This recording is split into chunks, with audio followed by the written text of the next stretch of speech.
नमस्कार, आचरण के साथ मैं हूं अक्षता। पश्चिम बंगाल में चुनाव नजदीक आते ही सियासत टकराव भी तेज होता जा रहा है। बीजेपी ने मुख्यमंत्री ममता बनर्जी और टीएमसी पर गंभीर आरोप लगाए हैं और इस मामले में चुनाव आयोग ने शिकायत भी की है। क्या है पूरा मामला, देखिए रिपोर्ट।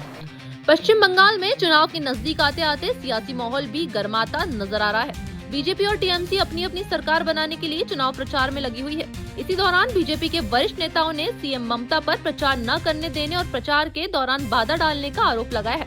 बीजेपी ने मुख्यमंत्री ममता बनर्जी की चुनाव आयोग से शिकायत की है। बीजेपी ने सोमवार को चुनाव आयोग से अपील की है कि वह टीएमसी प्रमुख और मुख्यमंत्री ममता बनर्जी को चुनाव प्रचार करने से रोक दे। इसके साथ ही बीजेपी ने ममता बनर्जी पर पश्चिम बंगाल में आदर्श आचार संहिता का उल्लंघन करने का आरोप भी लगाया है। बता दें कि चुनाव आयोग को सौंपे गए एक ज्ञापन में केंद्रीय मंत्री पीयूष गोयल और किरण रिजिजू सहित बीजेपी के अन्य वरिष्ठ नेताओं ने चुनाव आयोग से तत्काल हस्तक्षेप की मांग की है। इस दौरान बीजेपी नेताओं ने सीएम ममता बनर्जी पर तीखा हमला किया है। बीजेपी नेताओं ने कहा है कि सीएम ममता चुनाव में इसी तरह की गुंडागर्दी करती है, लेकिन उनके सारे हथकंडे फेल हो जाएंगे।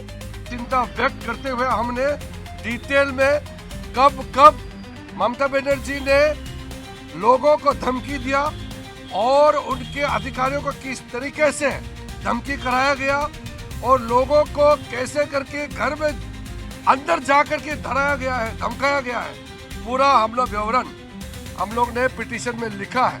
विपक्षी दल बीजेपी द्वारा चुनाव आयोग को दिए हुए ज्ञापन से नाराज नजर आए। विपक्षी दलों के नेताओं ने इस ज्ञापन का विरोध किया और कहा है कि बीजेपी बंगाल में जबरदस्ती सरकार बनाना चाहती है। बता दें कि बीजेपी ने चुनाव आयोग से अपील की कि वो अपनी संवैधानिक शक्तियों का इस्तेमाल करे और पश्चिम बंगाल में आचार संहिता का तत्काल पालन सुनिश्चित करने, मतदान सूचियों की पवित्रता और चुनावों की गरिमा की रक्षा करने के लिए बड़े कदम उठाए। बार बार दीदी अपने जब मन की बात होती है तो इलेक्शन कमीशन को जाके फटकार लगाती हैं, एसआईआर के विरोध में आंदोलन करती हैं। कुछ हद तक सुप्रीम कोर्ट में भी उनका एक तरह से खुलासा हुआ, सुप्रीम कोर्ट में भी उनको फटकार लगाई।